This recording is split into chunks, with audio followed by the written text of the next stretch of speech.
let's go outside. Let's take a walk in the sun. There are things to learn and things to see. A big wide world for you, your dog, and me. Dog Talk. Hi, folks, and welcome to Dog Talk. I'm Pat Becker. My co-host Rusty is with us. Hey, Pat. It's good to see you, my dear. And this is Jessie and Vicki Allen. How are you? Wonderful. Doing Excellent, great. Excellent. Awesome. And these darling dogs, which are a little bit of a mixed breed, I can tell. But so this one is a little Maltese looking over here. Yes, yes. And what? And her name? His name is Foster. And this one looks like a little bit of a Shih Tzu kind of look, and maybe something else with his coat. What is that? A poodle? Shih Tzu poodle. Poodle. Yeah. There you go. Well, Yeah. it's a wonderful combination. Yes, it is. Yes, it is.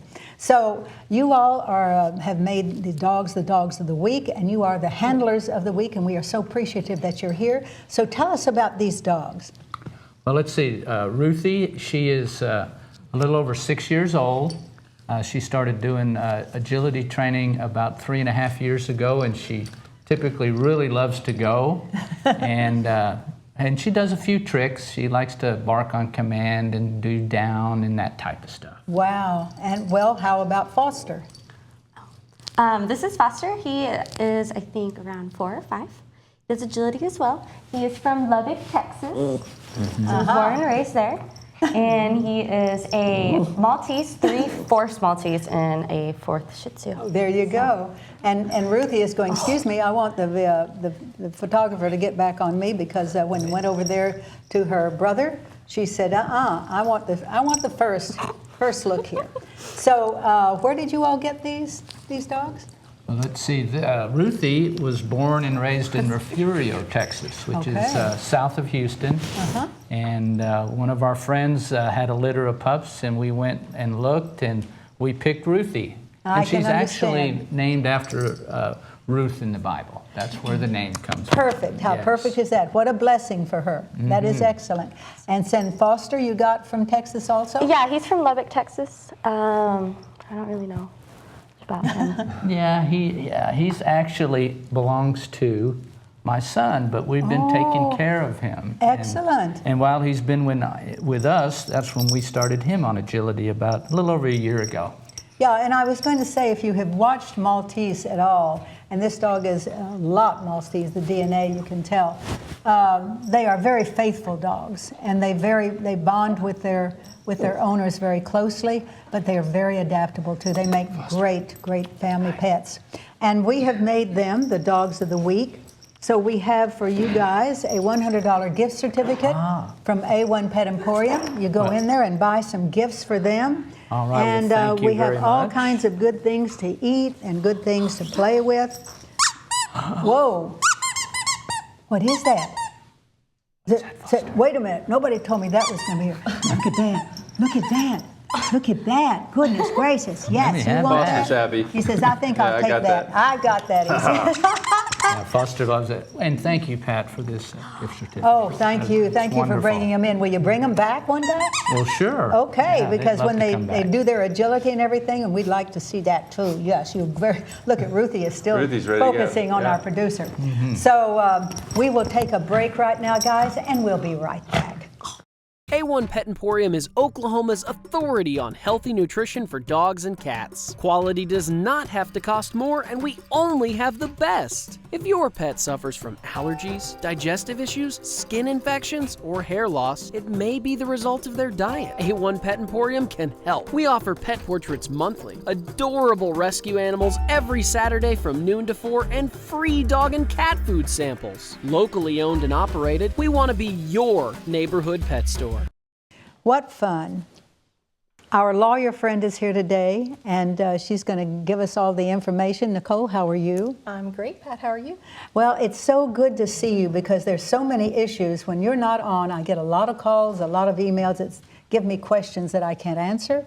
I usually shoot them over to you and say, when you come on, let's discuss it. So what issue are we talking about today?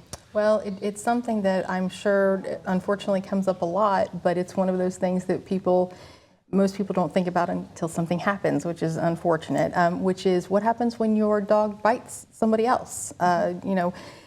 we all like to think that we have such control over our wonderful, well-behaved animals that it'll never happen, but we all know that everything, we can't control anything sometimes, and things do happen.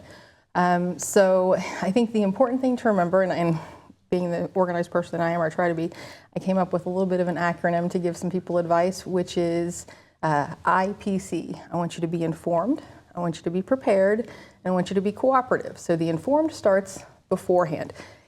Look up some stuff, and I'll tell you in a minute a couple of things to know about. Kind of know what generally can happen, what your responsibilities are, what your rights can be. Be prepared, we'll talk about that in a second, is have everything together about your dog. Have all of their medical records, any training records, or anything that you think might be related to how your dog can behave or how they're taken care of, or even the situation, if it's with a neighbor, anything you may know about the neighbor. Just anything you have information-wise, kind of keep that organized. And the last one is always be cooperative, no matter who you're talking to, whether it's the person that your dog bit or whether it's the authorities, no matter what, be honest and be cooperative with them, because you probably don't have anything to hide if you've taken care of everything you're supposed to do anyway, because the rare circumstances is going to be where it's something really, really tragic and violent that is just off the charts. Yeah, and it brings to mind there are a lot of older dogs, if they are sleeping and you step on their tail, I doubt that they're going to go, oh, excuse me, you're stepping on my tail. Exactly. So those kind of triggers can happen, and a snap, if it's in the right place, could be a little detrimental to your health. Absolutely. So those things happen. Children who fall over dogs, and the dog immediately, it's a trigger, it's a reaction. Wouldn't you say, Rusty? No, absolutely. There can be many accidental cases, and even when you have a loving home and someone comes to your house that is uninvited and they're not familiar with, could trigger that reaction. That's right. And that's something to remember. So be informed about. Yeah. And one of the emails that I got said, Pat, I'm really worried because this man broke into our house, and I had a little pit that was kind of a puppy pit, and she started barking and running at the man, and she grabbed his pants leg, and he was just carrying a TV set going out the door. She said he dropped it on the dog, and the dog clung then further. She said the man is suing us. Now, does this make sense? Excuse me while I roll my eyes a little bit. Yeah, okay. So is that possible? Well, could that man sue them? He's in their property? The one phrase I always say is, you may be right and you may win, but that will never stop them from suing you. So yes, unfortunately, he can sue you, but that doesn't mean that he's in the right. I mean, absolutely, that's one of those instances where he is somewhere he's not supposed to be, he's trespassing, and your dog had every right to be where he was and protecting his property just like we have our own right to protect our property. So I doubt very much that anything would come of that suit. Now, of course, that doesn't stop her he from having to defend that. Yeah. But again, I think there was a little video security thing, and she was actually on a porch outside. So the man was arrested. So if he's going to sue him, it's going to have to be from jail. Exactly, we hope. But that's a weird thing to happen. But I do know that if your dog, say the mailman comes in and your dog is interrupted or scared or something like that and nips and gets the wrong place, I know that animal control will have to take that dog if the person registers it with one of and because it is governmental, the mail and all of this, they take the dog, and then the dog is incarcerated. And you won't be able to even see the dog for, 6 weeks or so until this trial comes up? Well, not always. Part of the problem is that we have different governmental entities that can be involved. There can be the local law enforcement, there can be local animal control, there can also be the Department of Health that can come in. So that's another thing to consider about when you go to be informed is, get to know the animal control in your locality. I think that would be a very good place to start just as a prep in case something does happen.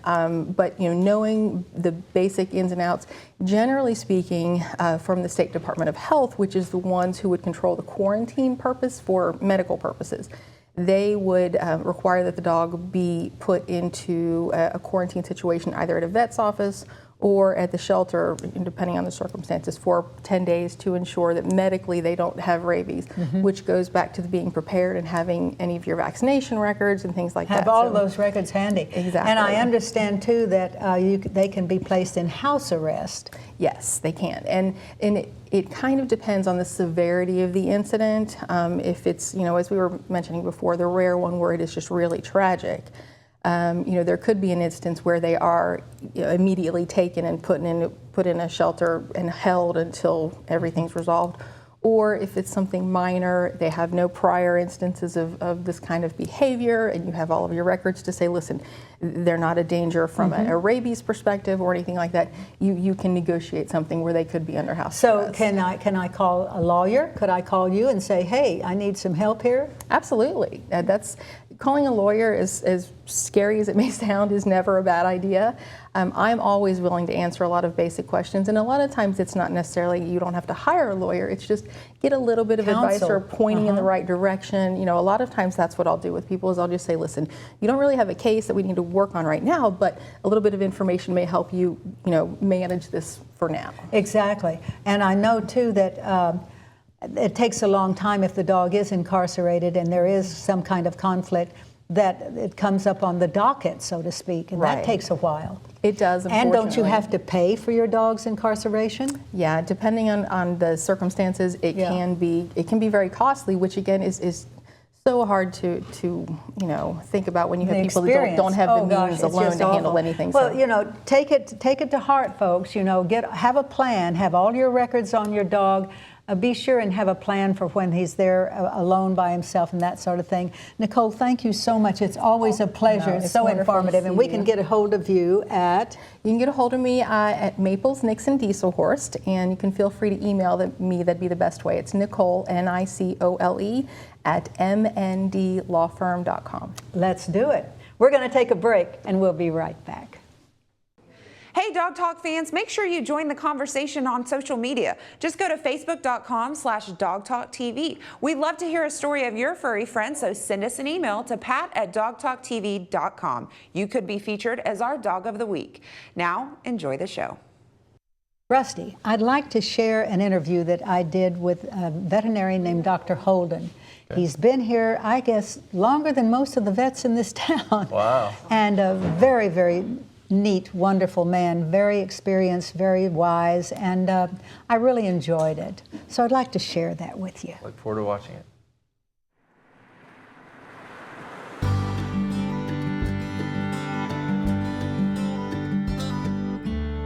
I'd like to introduce you to Dr. Holden. How are you, sir? Fine, thank you. And you were born and raised in Texas? Yes. And moved to Oklahoma? To start this veterinary clinic in 1953. In 53? Yes. And when I did my research and kind of checked out everything that you have done, it is rather amazing. And I know for a fact that there are so many veterinarians, young and middle-aged, in this town and in this state, who have interned in this place. Yes. So many of them. Mm-hmm. And I went as far as to talk with a few of them, and they said, oh my gosh, if it hadn't been for Dr. Holden, I would never have gotten to where I am. I appreciate that. Well, it is a great honor, but of course, you deserved it. So, you are retired now? Yes. So do you get back in to say hi and everything? Once in a while I drop in, some of your old clients and some of the guys to kind of check on them and be sure they're doing their job? Well, I don't do that because they're great. Well, Todd Malden was first, then Jeff Henderson, then Greg Raffel, and now young Kimberly Park, young lady veterinarian. Oh, good for you. I'm proud that you did that. She's wonderful. Yes. In a general frame, are there more veterinarians graduating who are going into some kind of specialized medicine? Yes, I would say so, absolutely. And what would the reason be? Well, in the first place, there's a need for it. The first one that I know of was Bob Gwynn, an ophthalmologist, a board-certified veterinary ophthalmologist, who did some of his work at Dean McGee. He was the first one. Then there are others now, and then Skip Tanger, the surgeon. So it's evolved from there. They were the first two here that became a specialist. Yes. But yes. they're needed. Yes, absolutely. But of course, there's nothing like the Foundation Veterinary Clinic. So tell me basically about your clinic. Tell me how you feel about this. Jim Brown and I were classmates at Texas A&M, and we became good friends. Out of 60 men in our class at Texas A&M, but probably 50 were veteran World War II guys. Wow. And Jim Brown was one. We became dear friends and knew we could be partners someday if we could find a place to practice. Well, we looked and looked, we couldn't find a place to go. And not long after we gave up, he called me and said, "Holden, I found a place up here in Oklahoma City that I think we can make it." I said, "Brown, I ain't coming to Oklahoma City. And I don't know a soul up there." "Well, no, come on up." So I finally told my wife, I've got to go up there just to pacify him. And I came up here, and this building, there was a little tiny building here, not anything like it is today. A very, very small little building. And I looked around, it was out in the middle of nowhere. Wiley Post Airport was across the street, and a big drive-in theater, and that was it. There wasn't anything else. We were in the out in the country. We weren't even in the city limits. We were in the country. We were in the county, not in the city limits. I noticed your wonderful World War II veteran hat here. This is remarkable. So when did you get that? Well, I had a cap for 12, 15 years. I never wore it. But when we made a trip, honor flight back to Washington, D.C., my son and I, one of about the 15 that Oklahoma made, flew 82 men up to Washington, D.C. and back for the day to see the World War II memorial.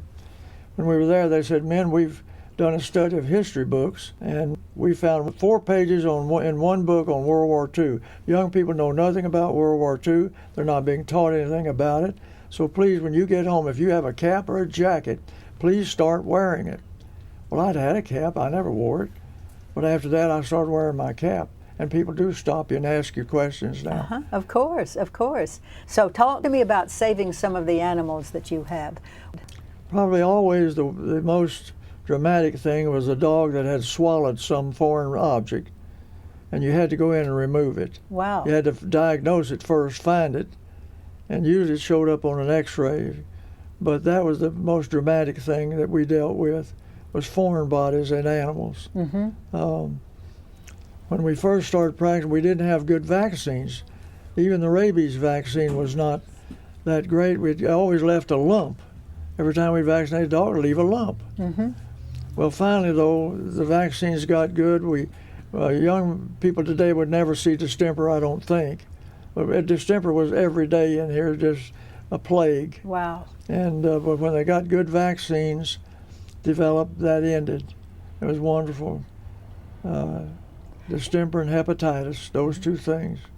There have been a lot of changes, have there not? Oh yeah, tremendous. Isn't it? Well, one of the things that's better by far are the foods that the dogs eat.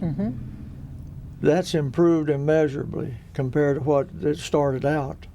And so now they have a much, much better diet, and that's helped their health immeasurably. What would you say to a young veterinarian who was getting out of school, or say a person who wanted to become a veterinarian? Well, I've always told young people who want to be veterinarians, now look, you have to want to study medicine and apply it to animals. That's the difference. Of course, because if you're a physician, that has to come first. I enjoyed the client. I enjoyed the people. I always talked to the person. And I didn't, a lot of veterinarians I've noticed through the years that I've practiced way back there early on, would kind of ignore the owner and concentrate on the animal. You can't do that. You've got to get the information from the owner.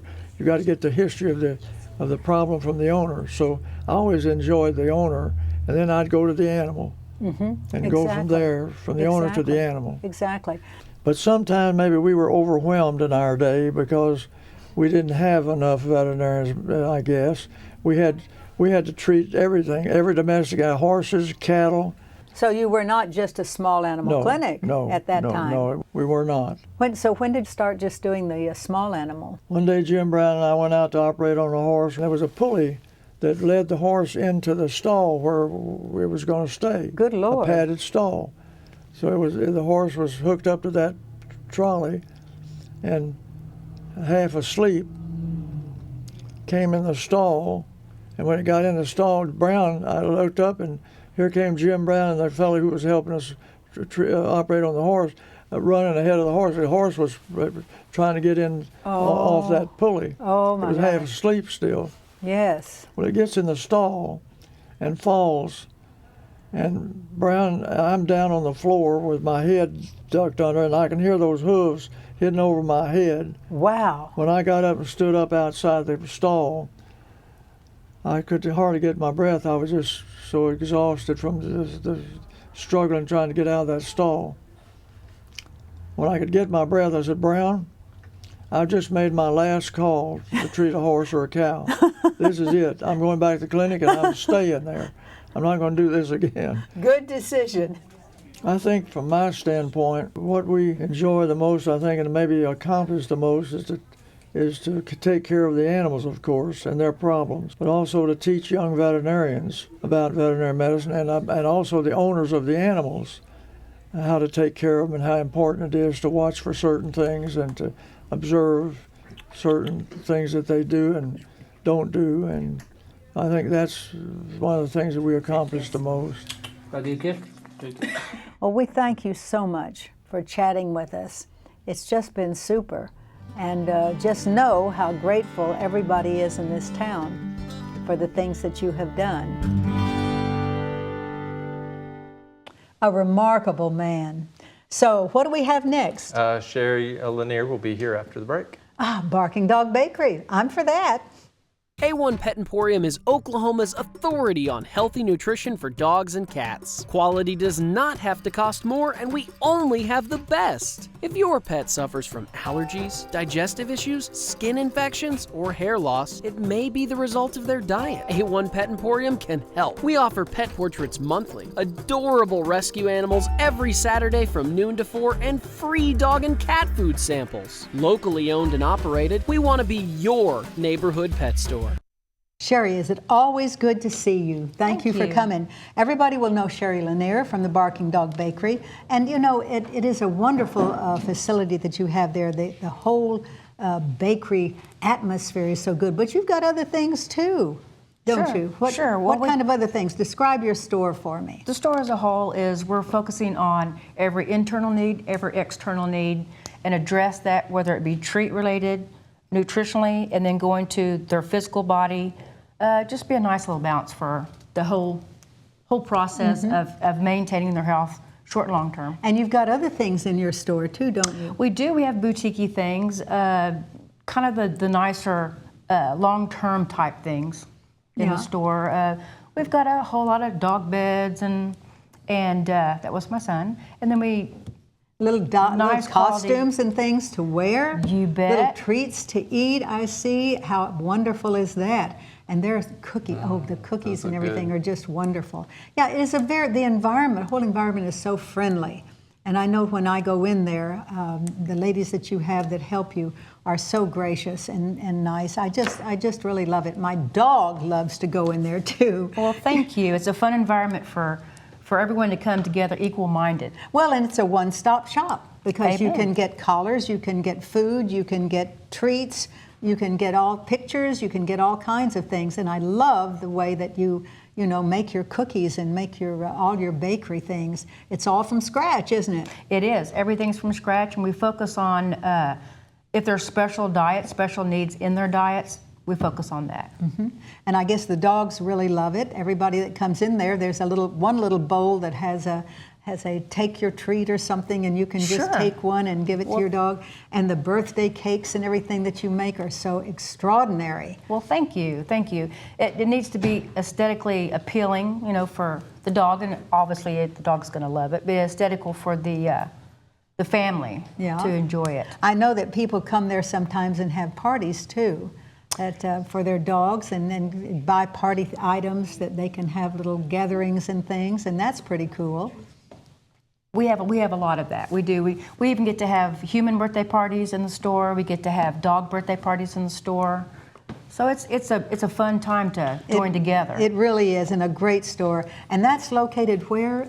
10455 North May, North May. close to Hefner and May. Yeah, it's right across from Bill Bonadillo's place, It isn't sure it? is. It sure is. So tell us what you brought today. Well, the store is going towards holistic, which everyone should, have a cleaner way of eating. Absolutely. So we have extended our treat line to gluten-free. Gluten-free. Keep the glutens out Excellent. of it, so it helps kind of maintain a nice, more Yeah. stable diet. Did you see these, I did. Rusty? Yeah, she had me at peanut butter, and I mean this is really tempting. Now, and can he eat You that? should consider, yeah, it's good. It You- just you happens want to not be taste frozen. it and see it? I'm not playing with you. Sure, it's good. go Yeah, ahead. it's honey-based yogurt, you bet. More like a cookie, isn't it? Like a cookie. It is. It's more like a That's cookie. I good. love this. I'm not going to share. It's great. You know, you're the first person I've gotten to be able to do that. You fell for it. It just no. looked good. My sister started me when I was really young, feeding me dog there you biscuits. go. There so- you go. Well, those are Wow. great. That's And good. so you have the little. Well, with this these? these are the cleaner way of eating. And of course, to get for the health and bone joint and for the muscles, this is fantastic. Skin, definitely skin, dehydrated. This is an all-natural approach. We can spray it for human spray in our mouth to, just to prove that it's Yeah, more you clean. definitely have gone holistic. I think that's fantastic. And you brought a chart of some kind. Well, the chart is going to describe the anatomy of the dog. I'm not going to say animal, he's not an animal to me, but the dog to describe inside out what's, the anatomy. What's nutritional? That's bet. the important Focus on the thing. nutrition. Oh, and that's the thing. If you go to somebody who's a specialist like you are, then you get, you're getting definitively the right things for the dog to eat. So, gosh, we appreciate you bringing Well, this thank you in, for- and it's just the tour of the store. It's just excellent. So, you're coming back next month. What are we going to have next month? Well, next month we're going to focus a little bit more on stabilizing their glucose level. Whoa, I like that. Love it, love it. Yeah. You betcha. Okay, well, we appreciate it. Thank you so very very much. And guys, this has been such a fun show. Hope that you got some education and some entertainment from it. That's our mission, that we can give somebody something that they'll remember and make it fun too. So, Rusty, thank you so much, hon. No It's problem. always It's a great good to show. see you. You guys have a great week, and we'll see you next week. These are wonderful.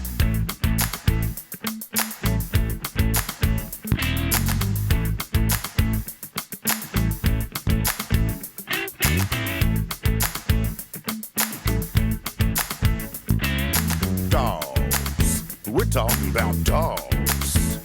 Talking about big dogs, Talking about little dogs, oh yeah. Chasing the ball, chasing the cat, digging hole, thing like that. Dogs. Talking about dogs. Laughing dogs, sad dogs, happy dogs, mad dogs, dogs. Just talking about dogs. Lost and alone, running the street, checking the garbage, looking to eat. Out there sad and on their own, the law will get them if they got no home. Dogs, talking about dogs. Dogs, we're talking about dogs. You say they were angels sent from above, then a year or two later you fell out of love. You dumped them, man, and kicked them out. Now what the heck was that about? Dogs, we're talking.